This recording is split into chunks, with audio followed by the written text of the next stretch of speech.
Welcome into the 615 Sessions podcast here on the A to Z Sports Podcast Network. We got Cory Curtis, WKRN News 2. We got Joe Rexrode, a.k.a. Sex Road, hanging out with us in the bottom right there as soon as he free. What, you don't like that? What happened? What happened there?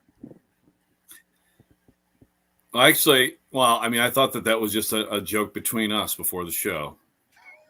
I've been called. Well, I won't even get into the things I've been called. Yeah. Wait, it can't be worse than Sex Road. Like, I feel like that's a great place for this podcast to start. I feel like there's a great in name. Keeping with the podcast tradition. It's been a while. It's like he's a wrestler. Sex Toad. Sex Toad. How about that one? If people lick your back to get hallucinogenic drugs. Yeah, it sounds like something. Aaron Rodgers might be interested in.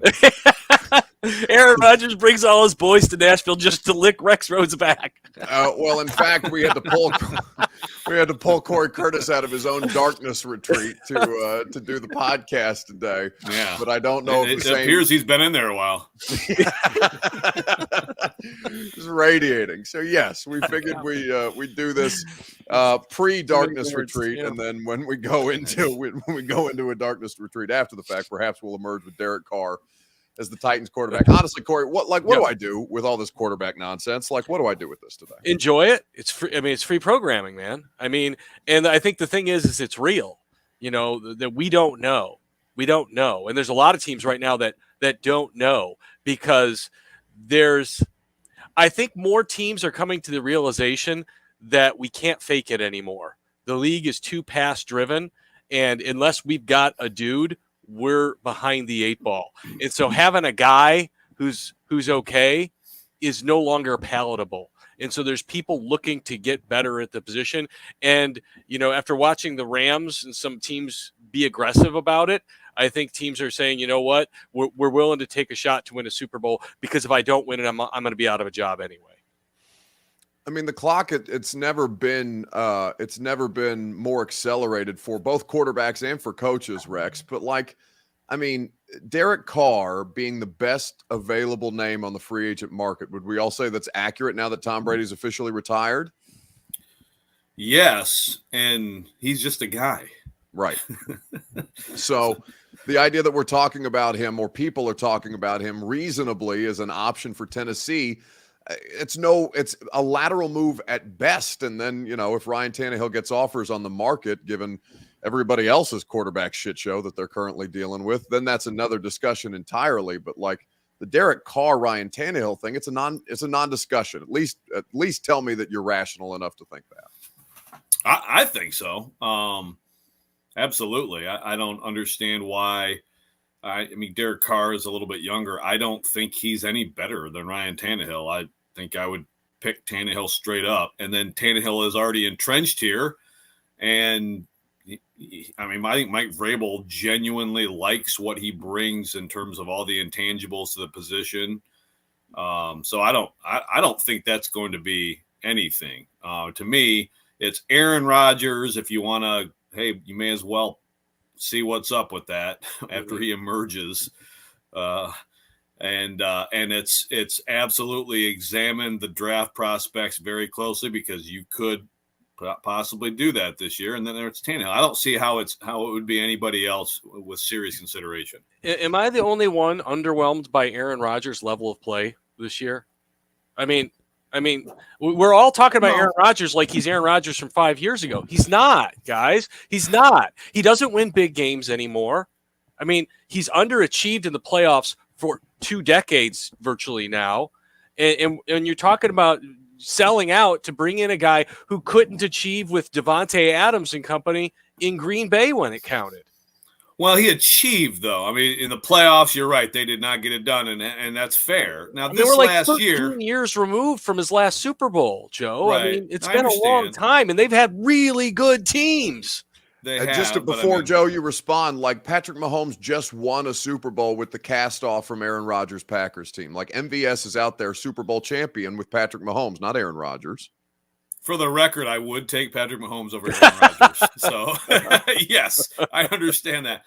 I hear you, but I also think this year you're talking about the broken thumb or whatever. You're talking about awful receivers, and then Watson comes on. Maybe I'm just mesmerized still by the arm talent, but I mean, I still think that we saw terrible throws from him this year. Terrible. But like in the Titans game, for example, there's no question that the thumb was a factor in that, right? Okay, sure. But you know what? He's getting older. He's not getting younger. And generally, unless they're Tom Brady, they don't get better. And I can safely say that I don't think Aaron Rodgers is getting better at this point. I think he's getting worse. Yeah, I mean, look, I don't disagree. And still, if you say, I just said straight up Tannehill, Derek Carr, give me Tannehill, Aaron Rodgers straight up. Yeah, I'm going to go ahead and go with. Well, not for $50 million. Boy. I'm not doing it for $50 million. Well, no, I'm not. Sure. I mean, that's the thing. I mean, it's gonna hurt. Like, to me, the Aaron Rodgers discussion seriously is like, yeah, make a call and see what's up. You know, give me Tannehill and T. Higgins. Sure, I'll take that over Aaron Rodgers throwing to, I don't know, whatever he's going to throw to. Well, and at this point, like the Carr conversation, and we'll just play the clip since I have it here handy. Ian Rappaport on the NFL Network talking about Derek Carr prior to his release yesterday, and then bringing up the Titans in the same sentence. Here's the clip. Yeah, guaranteed a lot of money if he's on the Raiders roster by 4:01 p.m. today. Sources say he will not be. So he will not get the guaranteed money. He will get to be a free agent, and someone else is going to give him a lot of guaranteed money. So that's a little bit of a trade-off there.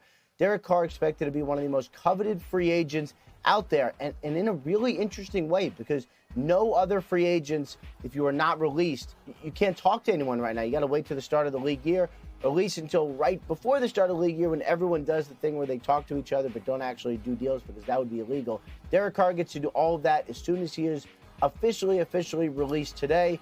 So he gets to get a jump on it. I would not expect a quick free agency here. I would expect multiple visits. And I would also keep in mind that the Saints really liked him. And there's some mutual interest there as well. So the Saints, the Titans were brought up in particular. The Carolina Panthers were another team that mentioned as far as teams that would be interested in Derek Carr this free agency process. But like, if he's got his options, is he going to look at Tennessee and be like, yeah, that's the thing that makes the most sense for me? And would the Titans really move Ryan Tannehill for Derek Carr? That it's just neither of them, Rodgers or Carr, make much sense at all. Well, I'll tell you what, for me, for Derek Carr, the Jets and Saints make the most sense, because you look, if I'm Derek Carr and I see the weapons that the Jets have in place, I'm excited to go throw to that. Now, you know, we can argue about their solutions on the offensive side of the coaching staff, but and then on, you know, the Saints side, you know, you still got Alvin Kamara down there and some young receivers like Chris Olave who can play. So there's and he's got familiarity with the head coach. So those two certainly seem to make the most sense. And also the Jets aren't in position to draft a quarterback again. So, you know, they've got players in place. They want somebody who's ready to go now. So I think they're going to be more aggressive towards bringing in a guy than the Titans would be in bringing in a guy like Derek Carr. Yeah, but to Buck's point, yeah, look, it's like this before Brady retired, you know, like we were talking about the same stuff. It's like, so why? I understand these buddies of Vrabel, they can go like have some bourbon at the Derby this year anyway. You know, like, does that mean he wants to come here for that offensive line? Yes, they're going to try to fix the offensive line, but right now, you know, it's an offensive line that needs drastic measures, and you got one rookie who looks like he could be pretty good receiver. I mean, yeah. You know, yeah. and a good looking rookie tight end. I don't see how that's all that appealing. And when you talk about even Saints Jets, I think you're dead on, Corey, with the Jets analysis. But I also, if I'm Derek Carr, I kind of look at the NFC versus the AFC and say, I might have free access to the playoffs just by winning that crap division with the Saints. And then, boy, I look around the other quarterbacks in the NFC. I like how I stack up a lot better there. Yeah, buddy, think about it. I could make the argument if you know, Corey, we talked about Aaron Rodgers, and Aaron Rodgers will get benefit of the doubt because of who he is and how many MVPs he's won and all these things. But like, you can legitimately make an argument for Jalen Hurts being just as good in that conference right now. And it's really the two of them alone. There's no Tom Brady. The NFC South is a shit show. Kyle Trask is the most certain quarterback situation in the NFC South right now, which I think opens up the conversation, guys, about Tannehill that I want to have and trade partners potentially for him, because that Tom Brady retiring is such a big domino for a variety of different reasons. We can get into that here in just a second. I got to tell people quickly about Two Rivers Ford. Two Rivers Ford presents the podcast. They make the 615 sessions possible. They also go above and beyond to make sure that you experience the car buying process as fast, easy, and fun. They got 2023 model year Fords available right now at the dealership in Mount Juliet. So go to Two Rivers Ford in Mount Juliet or online at tworiversford.com. Tannehill as a trade option for Tennessee. Mm-hmm. Joe, Cory made the case for the Jets earlier, specifically around Carr. I think that Jet, as a contingency plan, if they go all in for Aaron Rodgers, they have the money to pay that dude. But if they miss Ryan Tannehill's the best option available to them, I think, on the free agent market right now or not. Yeah, no, I agree. I mean, absolutely. I've thought about the Tannehill trade to the Jets potentially. And if I were the Jets, I would be very interested. Cory, you mentioned the coaching situation with the Jets. I wonder what Tannehill would say. Hey, Todd, it's great to be with you again, buddy. By the way, I saw that Tannehill's been sacked 100+ more times than Derek Carr in his career. So you think he'd be excited to see Keith Carter again? It's just like somebody make that make sense to me. Like, what the hell is Robert Saleh doing? Respectfully, like Keith Carter got a crap deal this year. Like, I honestly think that Keith Carter, he had a handful of 3s, 4s, and 7s. I mean, would have been a stretch for even the greatest offensive line coach in the history of the NFL. But like the Jets hiring both of them to try and fix their offensive coaching. Two guys from the worst offense in the league. Oof.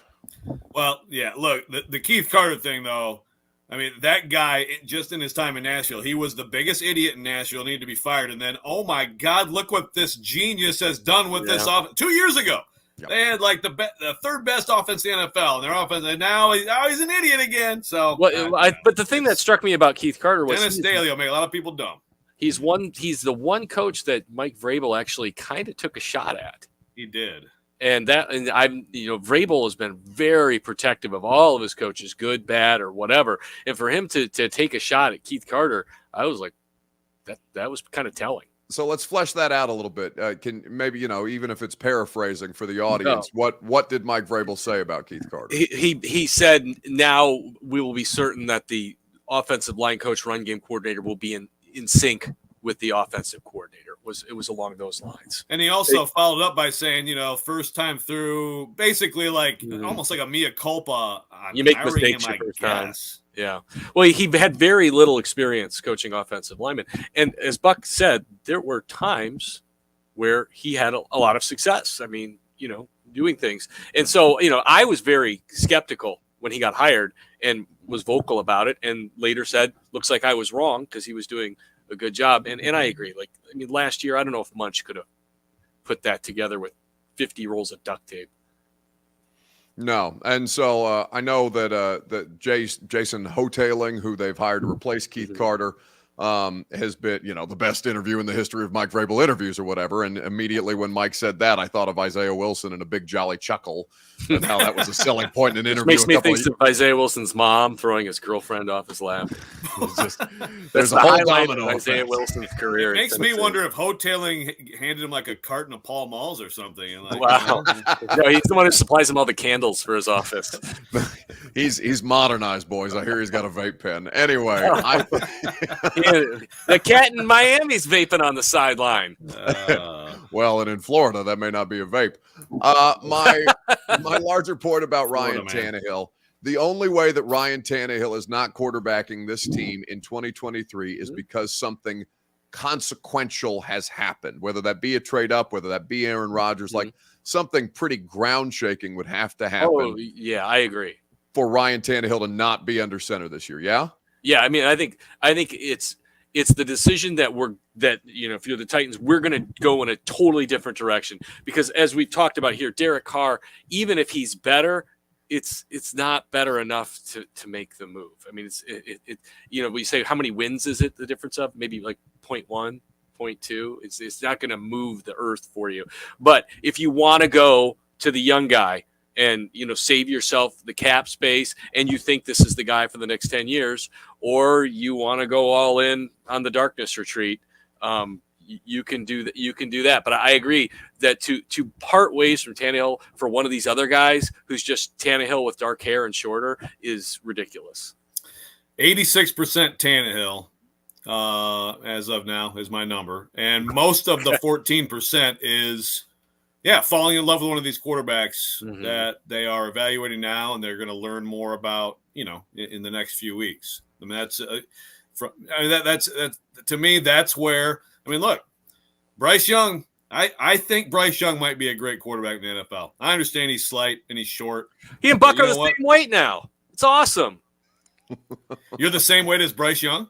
Well, his reported weight is 195, and I'm 196 right now. So congratulations, Buck. Thank you. Good job, Buck. That's 52 pounds down, boys. We're feeling good. Wow, that's like an 8-year-old. That's almost freakish. But anyway, look, if that's the answer to me, that's the only real alternative to me is, okay, from 11, we can actually get there. And even to get to 1. Well, sure. What would it take to get to 1? They would have to get to 1. The Rams got to 1. Get Bryce Young, yes. They went 15-1. So you can get there. You just have to be willing to pay the price. But maybe the guy they like isn't 1. Right. Okay. Because look at Patrick Mahomes. The Chiefs absolutely loved him, had to have him. Their scouts said generational talent, but they didn't have to go to 1 to get him. What was he, like 11? 10. 10. Got him at 10. They only had to go to 10. So, look, I don't know if it's Levis or Stroud or whoever. And then you got to know where the other guys are going to go. You might be able to do it at 4. Who knows? Well, that's the thing. Like because not only are you talking about then in a potential trade up situation, whether it's to 1 to 4 or otherwise, like you're now talking about trying to sabotage one of your 2 AFC South competitors that is also going to be in the market for a top 5 quarterback and is currently picking both of them in the top 5, the Texans at 2 and the Colts at 4 right now. So it would go 1, you could get potentially a quarterback with a much higher ceiling than what you're dealing with Malik Willis. You would have to move Tannehill, I would think, before the draft to have enough capital to go up and get one of these guys, because right now you're only dealing with 6 draft picks unless you moved somebody more substantial on a more team-friendly deal, which this franchise has just done recently and not necessarily received well. So if they got into if things started to sour with Jeff Simmons, knock on wood, what would happen then? But I think that all those things have to be taken into consideration, and ultimately, I think in a quarterback situation like this, with the contract being what it is with Tannehill, you almost have to go in favor of that guy as opposed to the field. Whether the field is a draft pick, the field is ayahuasca, or the field is Will Levis, which God Almighty, my radio Joe would be what I wouldn't have to do anything else for 3 hours a day. Just I would say Will Levis, and then I would sit back and take phone calls. I need Will Levis here, or at least in Indy. That would be a decent consolation prize. He's going to be fascinating. So we haven't done a podcast since Tim Kelly got promoted, and they finalized their coaching staff yesterday officially. Well, not officially, reportedly. Albert Breer saying that Justin Outen is the last member of the Titans coaching staff, running back coach and run game coordinator, to go along with a bunch of new coordinator positions and analyst positions, as basically now 11 different pieces and parts have either been hired or shuffled around within Mike Vrabel's coaching staff. Guys, I want to start with Tim Kelly. One word to describe the hire or the promotion, rather, of the next Titans OC. Cory? Predictable. Yep. Joe? Rational. Okay. Flesh that out. Well, look, I think Tim Kelly is way less exciting to Titans fans because he had some involvement with a horrific offense last year, which I can't put much on him. I think the day he was hired, or the day after he was hired, whenever we talked to Vrabel, it was like, now we're all trying to, Mike, can you please tell us what did he do around the building? But he was here associated with the offense, helping out in some way. I'll even go. I defend Todd Downing probably more than a lot of people. When you have the personnel limitations they had, show me the genius who figures that out this year. Okay. So I think if Tim Kelly were coming here straight from Houston or been anywhere else or whatever, based on, granted, a small sample size, but still some indication that he knows what the heck he's doing. I think even like Davis Mills with him and without him is kind of an interesting little tidbit for fans. So I think and look, Mike Vrabel, I think another thing that fans have done here is they've got Mike Vrabel in this idea that he just wants to like mess around with his buddies, drink some beers, order some pizza, and just, yeah, come on, guys. Arm wrestle. Yeah, like he hires people he knows because he thinks they're good. He probably worked with some people he thinks suck, and he doesn't hire them. You know what I mean? So, like, having past working relationship with someone for several years, everybody sees it as a negative. You know, the one mistake he's made is the guy he didn't have that really prior relationship with, which is Todd Downing. I mean, he had 1 year here on staff, which is that's a lot of information, but I don't have the problem with it that some people do. I absolutely would have been just like anybody else, more excited to talk about cover, and I would have applauded bringing a Matt Nagy, somebody from outside for sure. And at some point, Vrabel has to go outside of his circle if he's going to be coaching this league long enough. But I really don't have a problem with this hire at all. Well, Buck, if I can expand on that as well. Sure. What do we know about Mike Vrabel in the past? Much more likely to blame the players than the coaches. And this goes along with the same lines of this. To him, his problem is not his philosophy with what he wants to do, which is run the ball and go after big plays on offense and then go after people on defense. The problem was he didn't have good enough players. Okay. And we saw that on defense, and we saw they brought in new players and they got a hell of a lot better. And now we're going to see it on offense. Yes, they've shuffled the deck of the Titanic offensively with the coaching staff. There's not going to be a huge seismic shift with Tim Kelly as opposed to Todd Downing because it's still Mike Vrabel's offense. It wasn't Todd Downing's and it's not Tim Kelly's. It's Mike Vrabel's. He's the head coach. And, look, do I think Arthur Smith was smarter than Todd Downing? Heck yeah, I do. But they also had better players then as well. And so if Tim Kelly gets better players, you know what? He's going to look like a darn genius because the Jimmies and Joes, always more important than the X's and O's. And Mike Vrabel is a total believer in that. And so the guy who brought him the Jimmies and Joes is gone.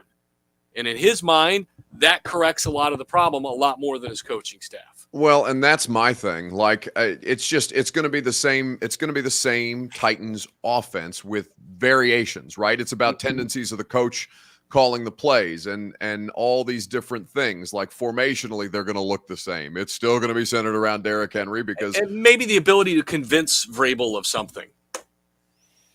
Who's convincing Michael what right now? Please, somebody tell me.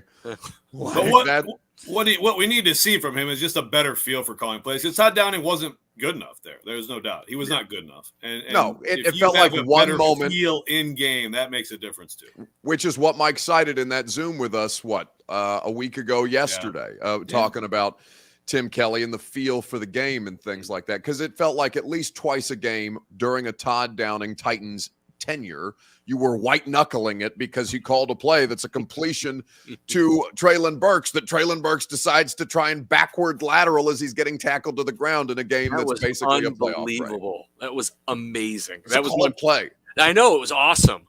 It was like Comanche from Any Given Sunday. It was spectacular. Mike Vrabel knew that play was in there. They practiced it all week.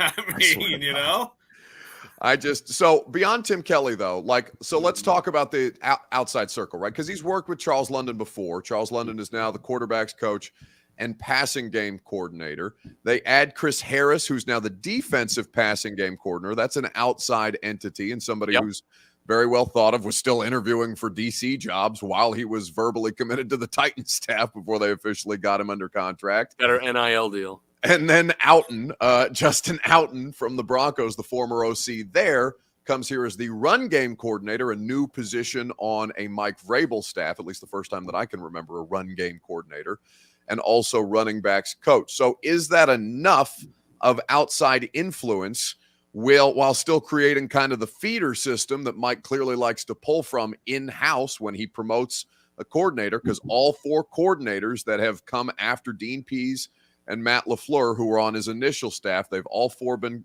promoted from within. Does this kind of accomplish both things, those external views or opinions, coupled with the idea that if Bowen were to go on and get a coordinating job, or if a head coaching job, or Tim Kelly goes somewhere else beyond this, he already has those replacements in place? Well, I think the Chris Harris hire, you look at the defense, what's the one thing they really struggle to do? Cover people.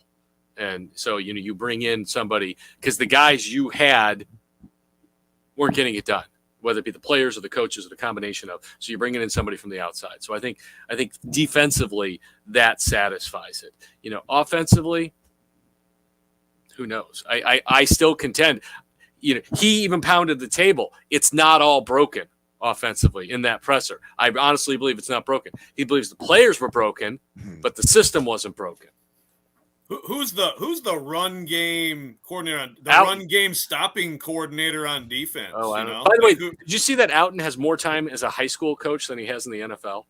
No, I did not. That's a meteoric rise. That cat is fast. I bet you Broncos fans are like, what? Who? Someone hired? It's just like Titans fans are saying with the Jets hired Downing, right? Like, are you kidding me? But seriously, these agents with these titles, can we stop with the stupid titles? Someone has to be a coordinator of something in every freaking position coach job. Come on.